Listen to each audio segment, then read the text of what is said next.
나의 바위 나의 구원이신 하느님, 내 머리의 생각과 내 입술의 말들이 주님 마음에 들게 하소서. 아멘.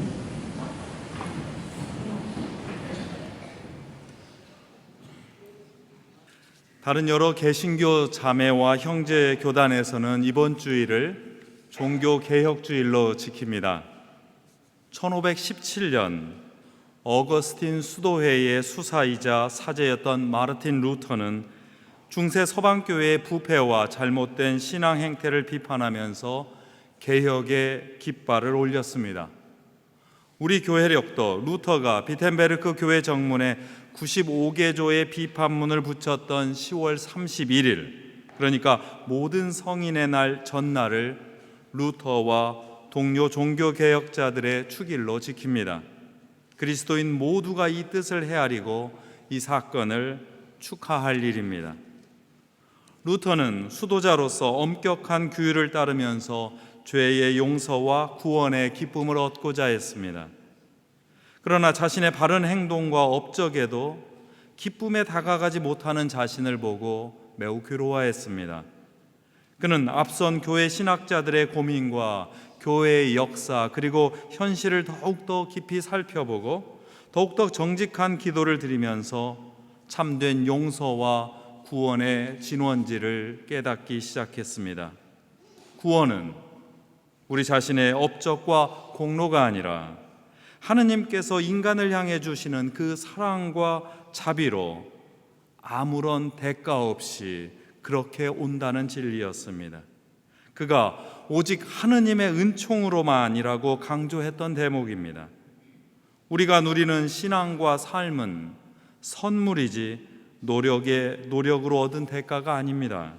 이 깨달음은 그리스도교 신앙의 본연을 회복한 매우 중요한 역사적 분기점이었습니다.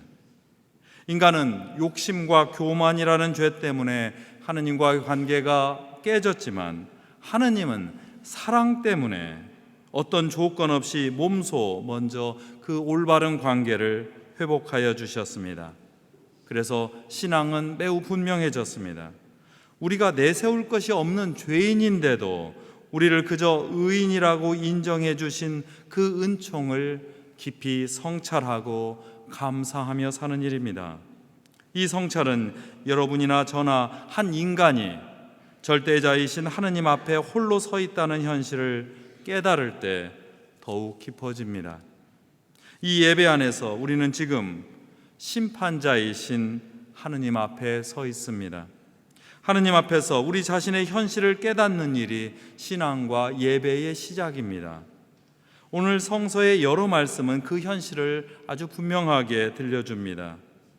우리는 자주 형편없이 사람을 배신하고 하느님을 무시하면서 살아갑니다. 그러다가 스스로 버림받는 그런 사람이 되었습니다. 때로는 포기하고 스스로 자신을 학대하는 그런 사람이 되기도 합니다. 그런데도 하느님은 우리의 손을 놓지 않으십니다. 벌을 주기보다는 악한 일에서 우리를 건져내어서 하느님과 동행하는 삶으로 이끌어 주십니다. 이 성찬예 가운데서 우리가 함께 받아 모시는 성체와 보혈은 하느님의 동행을 보여주는 가장 아름다운 신비입니다. 지금 우리가 드리는 하느님을 향한 예배는 이러한 은총을 향한 감사입니다. 그리고 예배가 끝나고 세상에서 우리가 함께 펼쳐야 할 선한 행동은 이러한 은총을 향한 우리의 찬양입니다. 오늘 복음 이야기는 종교개혁이 회복한 그 신앙과 우리 예배의 진수를 아주 간단하고 분명하게 보여주고 있습니다. 예수님은 기도하러 성전에 올라간 바리사이파 사람과 세리의 모습을 우리 앞에 보여줍니다. 분명한 것 같지만 사실 예수님의 비유는 매우 받아들이기 어렵습니다. 율법을 잘 지키며 살았다는 바리사이파 사람의 고백에서 우리는 잘못된 점을 그렇게 하나라도 발견하기가 쉽지 않기 때문입니다. 욕심부리지 않고 정직하게 살았고 신을 지키고 살았으니 그는 칭찬받아야 마땅합니다. 정기적으로 금식하면서 11조도 거짓 없이 바치는 아주 성실한 신앙인입니다. 우리가 교회에서 가르치는 신앙인의 행동을 그 바리사이파 사람은 그대로 보여주고 있습니다. 예수님께서 마태복음서에서 바리사이파 사람보다 더 옳게 살지 못한다면 결코 하늘나라에 들어가지 못할 것이라고 하신 그 말씀을 우리는 기억해야 합니다. 그와는 달리 세리는 어디를 봐도 악당에 불과합니다. 예수님 시대와 그 상황에서 보면 세리는 권력의 앞잡이였습니다. 따로 월급이 책정되어 있지 않아서 자신이 남겨먹을 돈까지 그 몫까지 계산해서 세금을 매기고 남의 돈을 빼앗는 사람이었습니다. 어디를 보더라도 그는 떳떳한 사람이 못 됩니다. 이런 점에서라면 두 사람이 드린 기도는 저마다 마땅한 기도로 들립니다. 바리사이파 사람은 자신의 신실한 신앙을 하느님께 보고하고 있고, 세리는 자신의 잘못을 하느님 앞에서 감출 수 없었기 때문입니다. 너무나 명백해서 비교거리가 될 일이 아닙니다. 여러분의 판단도 이미 다 끝나지 않았습니까? 그런데 왜 예수님께서는 바리사이파 사람이 아니라 세리를 올바른 사람이라고 먼저 인정하셨을까요? 딱 한 가지가 눈에 걸립니다. 바리사이파 사람은 높이 일어서서 손을 높이 들고 하늘을 우러르고 그렇게 기도를 합니다. 그런데 그는 기도를 향할 때, 하나님을 향할 때, 기도할 때마저 세리를 머릿속에 그려두고 있었습니다. 저는 저쪽에 있는 세리와 같은 사람이 아닙니다. 예배 중에도 누군가를 심판하고 무시하고 업신여기려는 그런 태도가 살아 움직이고 있었습니다. 하느님께 보고하고 하느님을 찬양하는 자의 자리에서 그의 눈은 힐끔힐끔 다른 곳을 쳐다봅니다.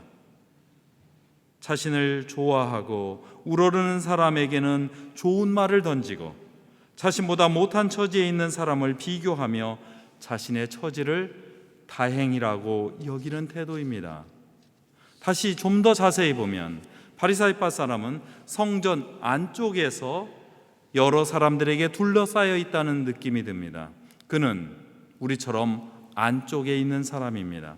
아는 사람도 많습니다. 오랜 세월을 함께 했기 때문에 금방 알아봐주고 서로 인정하는 분위기와 그 질서가 아주 분명합니다. 어찌 보면 성공한 사람들의 서클 안에서 서로 축하해주는 장면입니다. 그러나 우리는 어느 누구도 완벽하지 않습니다. 스스로 만족하여 수군대거나 누구를 판단할 처지도 아닙니다. 하느님만이 판단하시는 분이기 때문입니다. 그런데 바리사이파 사람은 자신의 경험과 성취를 기준으로 여전히 기도 중에도 예배 중에도 다른 사람을 판단합니다. 이 성취의 기준을 내세우면 우리는 자신의 능력으로 스스로 이룬 줄 생각하기가 쉽습니다. 성전 안쪽이 뜻하는 그 사회와 교회와 조직은 자신의 업적을 뽐내는 그런 보고하는 자리가 되고 맙니다. 그러다가 무의식적으로 자신을 구별하고 남을 쉽게 판단할 때 이제는 하느님의 자리를 넘보는 그런 유혹으로 미끄러지기 시작합니다. 그 자랑은 금세 경쟁과 시기, 나보다 더 잘난 사람이 눈에 들어와서 질투로 전개됩니다. 스스로 완벽한 사람에게는 은총이 스며들 그 틈이 점차로 좁아지고 맙니다. 그렇다면 세리는 어디에 있습니까? 성전 안쪽에서 사람들에 둘러싸여 높이 일어선 바리사이파 사람과는 달리 그는 성전에서 멀찍이 홀로, 그것도 엎드려서 가슴을 치면서 기도합니다. 그는 성전 밖에서 서성이는 사람입니다. 돌아보니 잘한 일도 없습니다. 자신의 불완전함을 되새겨서 의식한 그 세리는 감히 하느님 앞에 설 수 없다고 생각해서 이 성전 안에 들어오지 못하는 사람입니다. 그렇게 그는 기도와 예배에만 집중합니다. 그리스도 교회는 이 세리의 행동을 따라서 미사 직전이나 앞부분에서 죄의 고백을 하면서 생각과 말과 행실로 저지른 죄를 뉘우시며 자신의 가슴을 3번씩 쳤습니다. 이에 관한 자세한 설명은 오늘 나온 신문에 담긴 글을 살펴보시기 바랍니다. 지금 살펴보시면 안 됩니다. 이때 하느님께서 바로 그때 성전 밖으로 걸어 나오셔서 세리를 만나십니다. 하느님께는 안과 밖의 구분이 없기 때문입니다. 오히려 연약함과 부족함이 있는 곳에 하느님의 은총이 필요하기 때문입니다. 성서에서 죄인이라는 말은 다른 뜻이 아닙니다. 다른 이들과의 관계가 깨져서 상처 입은 사람들이라는 뜻입니다. 이를 인정하고 하느님께 그 상처를 내보일 때 하느님은 그 상처를 손수 어루만지시기 시작합니다. 그 깨진 상처의 틈새로 회복과 치유의 은총이 들어올 수 있습니다. 다시 한번 그리스도교 신앙에서 인간을 죄인이라고 부른다는 사실을 꼭 되새겨 주시기 바랍니다. 어쩌면 신앙이 없는 사람이나 그리스도교인이 아닌 다른 종교인들이 보기에는 퍽 당황스러운 그런 표현일 수도 있습니다. 그러나 바로 여기에 그리스도교 신앙의 독특함과 은총이 있습니다. 먼저 우리 스스로 죄인이라고 여기는 까닭은 우리가 부족하여서 언제나 실패할 가능성을 인정하는 일입니다. 하느님과 우리 자신의 관계는 늘 위태롭습니다. 인간과 인간의 관계는 늘 불안합니다. 이 위태로움과 불안함을 인정하는 데서 신앙이 출발합니다. 완벽하지 않기에 몸과 마음을 열어서 늘 새롭게 배우며 쇄신하는 행동에 나올 수 있습니다. 완벽하지 않기에 나의 몸과 마음을 열어서 하느님께서 오셔서 나를 도와달라고 그렇게 요청할 수 있습니다. 여기에 바로 하느님의 은총이 깃듭니다. 더 나아가 우리는 모두 죄인이라는 점에서 세상이 만든 우열과 또는 성공과 실패의 기준에서 벗어나 자유롭게 됩니다. 우리는 하느님 안에서 죄인으로서 평등합니다. 이것이 신앙의 역설입니다. 여기서 사람을 보는 새로운 은총의 눈이 열리기 시작합니다. 새로운 관계가 만들어집니다.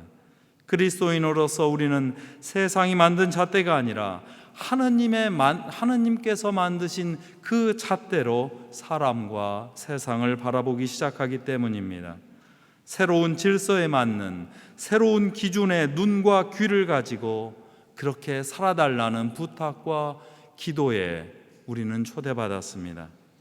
예수님은 스스로 높다고 여기던 그 바리사이파 사람을 낮추시고 스스로 낮다고 여기던 그 세리를 높이십니다. 성실한 바리사이파 사람을 내치신 게 아닙니다. 악당이 분명한 세리를 그저 칭송한 것만이 아닙니다. 오히려 그 높낮이를 조율하여서 두 사람 다 같은 위치에서 평등한 죄인이라는 사실을 깨우치고 있습니다. 이 평등한 처지에서만 다른 사람이 신앙의 동료로 보이기 시작합니다.